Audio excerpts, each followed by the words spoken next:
This series presents information based in part on theory and conjecture. The producer's purpose is to suggest some possible explanations, but not necessarily the only ones, to the mysteries we will examine.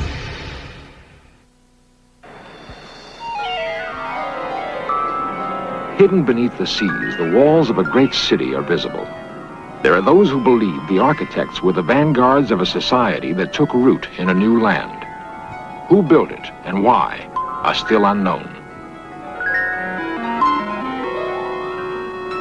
Perhaps these ancients knew more of the world than modern men imagine. In any civilization, there are some who take risks, men who reach beyond safe borders.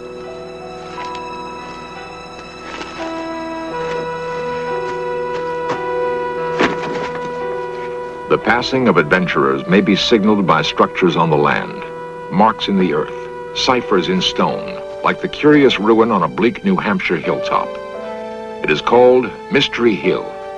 Who built it and why?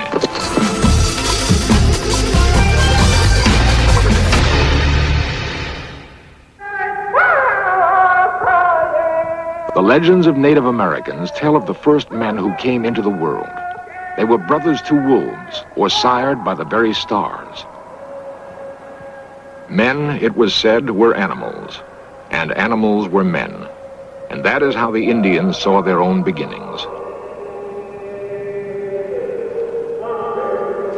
Beyond Indian legend, we really know very little of those first men. Time and again, we find marks of their passing.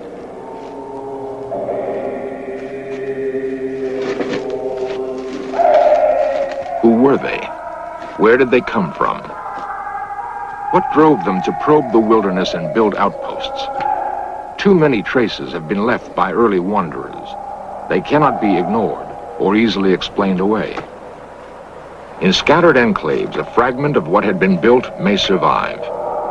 It will become a small piece of our past, an item of evidence that leads researchers to the discovery of what truly occurred.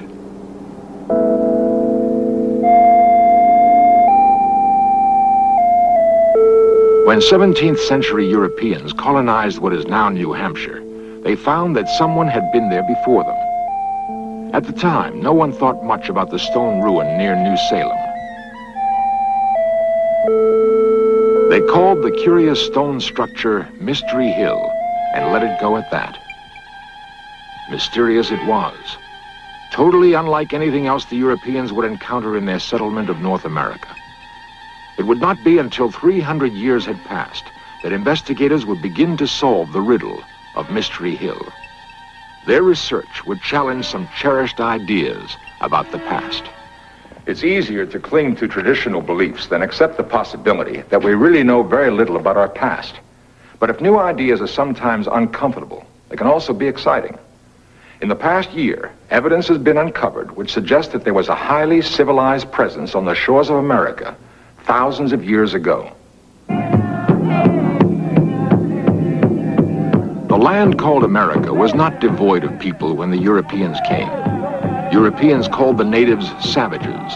The natives called themselves Ottawa and Cree, Mohawk and Seminole, Dakota, Pawnee, and Kiowa. They were as unprepared to meet Europeans as the settlers were to understand them.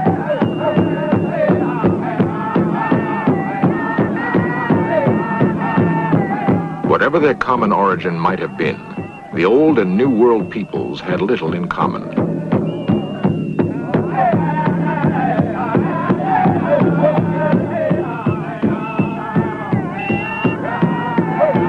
For the most part, the American Indian was still in the Stone Age. They revered their physical environment and lived close to it. They built lightly on the land, and although they banded together into great nations of hunters and warriors, their cities had no more lasting impact than a carpet of bright leaves in an autumn forest.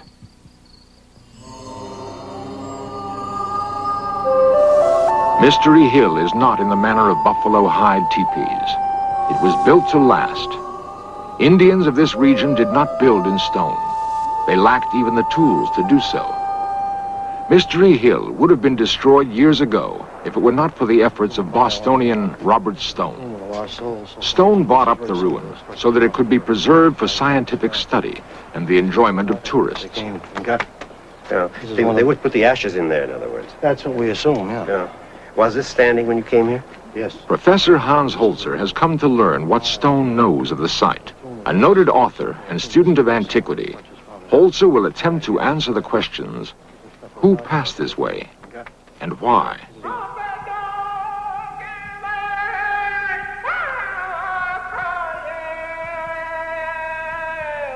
The American Southwest is an arid land.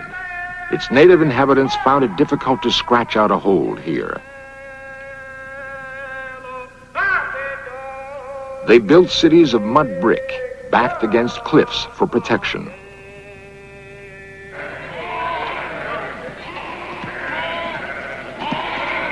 Life hasn't changed much for the inheritors of this land.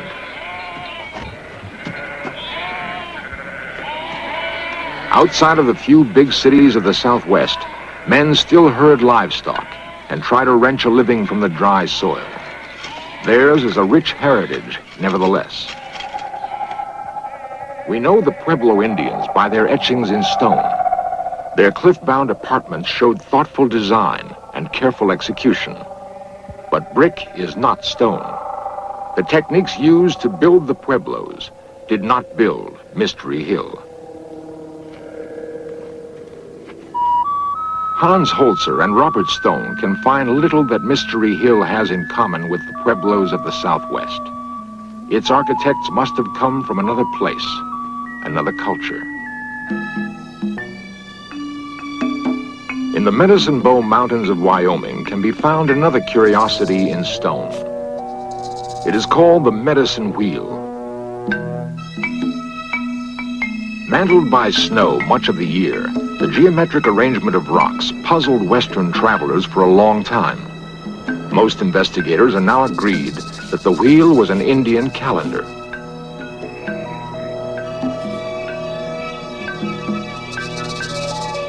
By the placement of stones, its makers could calculate the time remaining before the summer thaw. The very lack of a settlement area breaks the tie to Mystery Hill.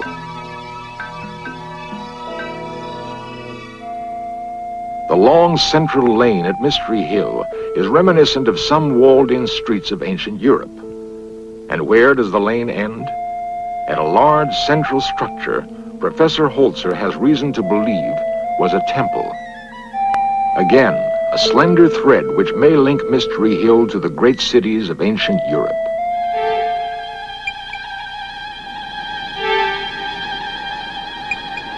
Might the strange visitors to Mystery Hill have crossed an ocean? We have evidence that Norsemen like Leif Erikson made epic voyages in the 10th century. Erikson was blown off course while making a passage to Greenland. The landfall he reported making is thought to have been Newfoundland. He likely touched the New World, but all evidence is that he had neither the charter nor the will to begin a colony.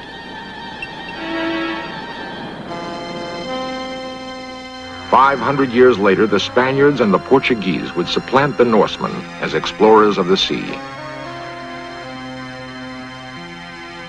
A leading navigator of the day was Christopher Columbus, who convinced the Spanish throne he could sail west to India.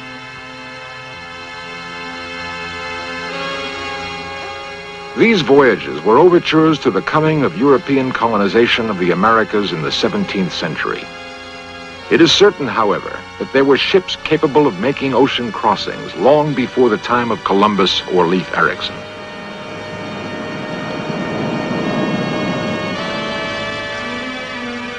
Did the strange visitors who built Mystery Hill arrive by ship from the east? And is this curious design on stone the random sign of a newcomer? Or is it the hull of a forgotten ship that turned its bow into the unknown centuries ago?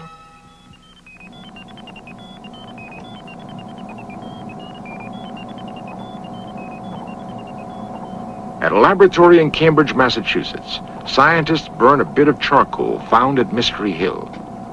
Charcoal is largely carbon, and carbon contains minute quantities of radioactive material. This material decays at a constant rate. Knowing that, scientists can fix the age of the sample. They determined that it is at least 3,000 years old. The charcoal was found wedged between slabs of rock at Mystery Hill. The fire that produced it was lighted 1,000 years before the birth of Christ. And the open question remains, but by whom?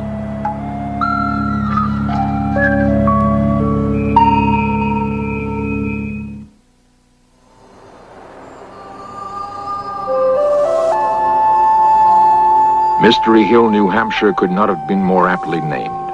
Its origins have puzzled men for centuries. Curator Osborne Stone is sure of one thing, however.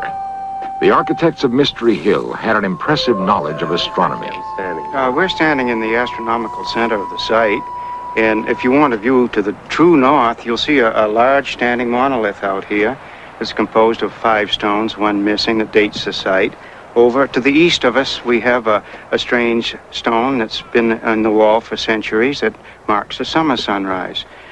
Now, if we look around to the southwest, we see the winter sunset stone. That was the first one that was found and kicked off this investigation. Stones that may have helped the strange visitors plot the seasons.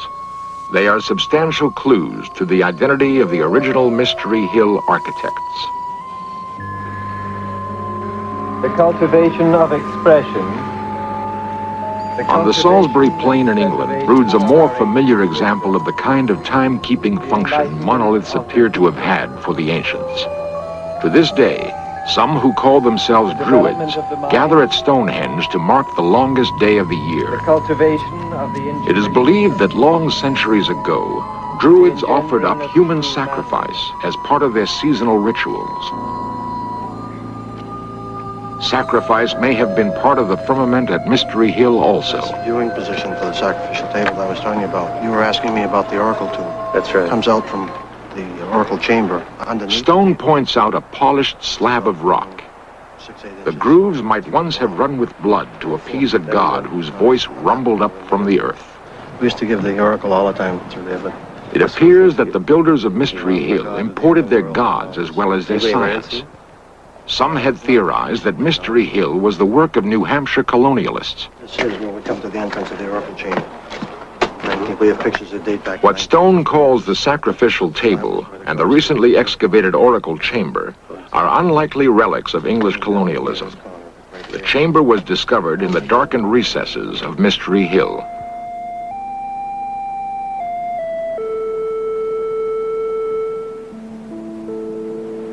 Professor Holzer has seen similar sacred grottos before, complete with speaking tubes to humble the faithful.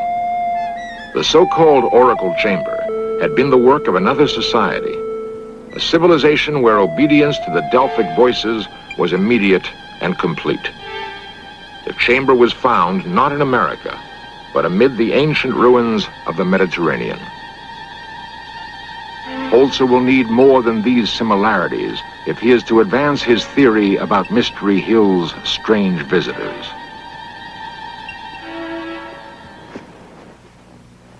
Harvard archaeologist Barry Fell has spent years studying inscriptions and drawings from Mystery Hill and other unexplained ruins in North America. Now, what about some of these inscriptions that have been found? What do they indicate in terms of people's presences in this area? Where are they from? Well, they really tell us that America in ancient times was a melting pot of the races of Europe, just as it is today. Same peoples from all parts of Europe and North Africa, living together, even speaking their own languages side by side, and writing their own inscriptions and their own writing systems. What people came here? Basques from Portugal, Celts from Spain and Portugal, Phoenicians from Carthage and probably from Phoenicia itself in Syria, and ancient Egyptian traders too. Why do you think these people came here? Probably initially by accident. Fishermen, you know, the Portuguese people are wonderful deep-sea fishermen, and inevitably a fisherman is going to be blown away from land in a storm. A fisherman knows how to look after himself when he's blown out to sea, and in modern times very long voyages have been performed that way. So initially accidentally, later deliberately. Portugal's dorymen still ply the Atlantic in the kind of small but sturdy craft they've apparently used for centuries. That the ancestors of these fishermen were skilled sailors, few could dispute. Holzer doubts that a fisherman blown off course would attempt to build a city. He and Fell pursue another line. In other words, there's no doubt in your mind that ancient people from the Mediterranean area came and settled in New England, among other places. No doubt at all. They probably settled all that part of North America that could be reached by ship. That is to say, the whole Mississippi Valley and the branches of the Mississippi. The Mediterranean. At one time, Knossos was her capital, a jewel-like city on the island of Crete. All that's left now are the weather-worn ruins of graceful temples, courtyards, and apartments.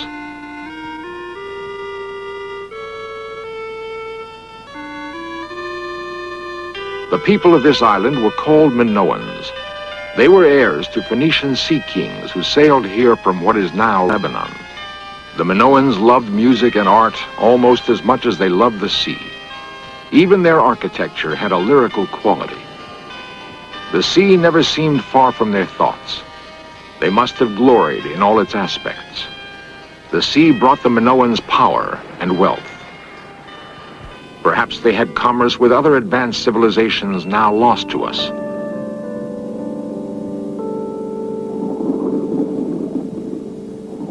History records that there were catastrophic earthquakes in the Mediterranean basin around 1600 BC. Knossos was by then Queen City of the Mediterranean. She may have been a haven for the refugees of doomed civilizations. If so, the influx of new citizens must have created pressure for expansion. The Minoans already had colonies on the north coast of Africa, and recent evidence discovered underwater in the Caribbean suggests that they had traveled to the Americas. It is nevertheless a radical theory that sailors from a Bronze Age culture could have dispatched the first strange visitors to the New World. Professor Fell, how do your colleagues at Harvard feel about these amazing discoveries you've made? Very mixed feelings. My closest colleagues, who of course support my work and assist me in it, have very positive feelings, and some other colleagues, more particularly concerned with traditional aspects of archaeology, so far have not supported my opinions. Well, how did the ancient Phoenicians get here? They had ships, Dr. Holzer, better than those available to Columbus. Here is a carving of the hull of one of them that we found at Mount Hope, Rhode Island. We have one other carving from another part of North America. And then the fact that they made the voyages is sufficiently plain from the inscriptions that they left en route. The inscriptions Professor Fell refers to are found in abundance at Mystery Hill, if one knows what to look for.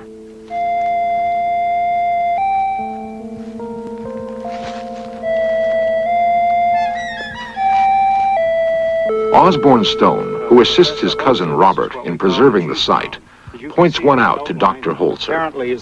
It has come to be called the G Stone. Holzer reads much more than a G on the weathered rock. To me, there's no question that this was written by people who spoke the ancient Phoenician language and used the Phoenician alphabet. The origin of this inscription is in the area of Phoenicia and the island of Crete, the Minoan culture, where Phoenician people settled and then became the Minoan people. Professor Holzer has found his answer to the puzzle of Mystery Hill. From a small island in the Mediterranean to a hilltop in New Hampshire, it must have been an incredible journey. Everything feels right and seems to fit. The style of masonry is the same. The walled lanes are common to Knossos.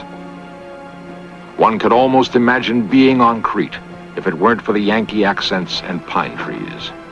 Many will find it hard to believe the implications of Professor Fell's painstaking research or the results of the carbon dating. But the late summer of 1976 saw two distinguished researchers joining the ranks of those who support the Minoan theory. And there were indications of more hard evidence to come. Skeptics abound in every culture. The Minoans may have found it difficult to believe there was much of a future here in America. It must have seemed so primitive. Perhaps that's why they vanished. The same curiosity which may someday take us to the stars has apparently propelled mankind throughout its long centuries of wanderings on this planet. We have evidence now that America was known to great civilizations which had become dim memories long before the birth of Christ. Much of what those strange visitors knew may be lost to us forever. The coast of America we thought of as pristine until the 15th century may have in fact been a thriving outpost of ancient commerce and exploration. We can only guess. The record of Mystery Hill was ignored for hundreds of years. It tells us that the Phoenicians may not have been the first strange visitors to America, but that they were apparently the first to build a link between the old and new worlds.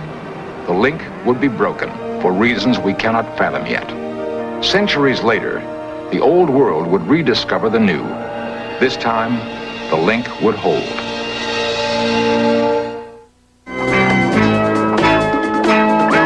Coming up next, 20th Century with Mike Wallace chronicles the bloody uprising at Attica Prison. Then World War II Japanese-American soldiers fight the enemy abroad and racism at home as Weapons at War brings you the story of the 100th Battalion and the 442nd Combat Team. And later tonight, Vanishing Act Week continues on History's Mysteries with the story of the B-24 Liberator they call the Ghost Plane of the Desert at 8 here on the History Channel, where the past comes alive.